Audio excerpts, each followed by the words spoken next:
Hey, I am back with a new interesting project. It is animal species recognition from a given picture using RESNET-50 model. Let's browse a test image.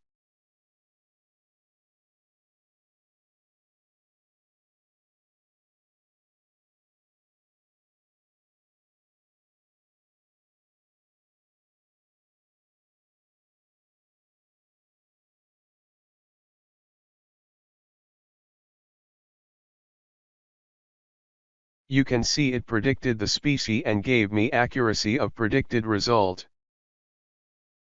I employed the VGG16 model for prediction initially.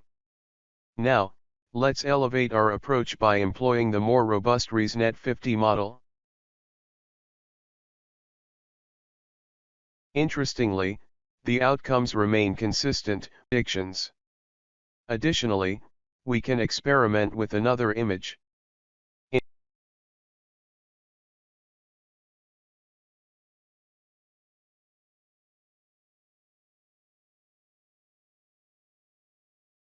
Indeed, it has accurately predicted the new image.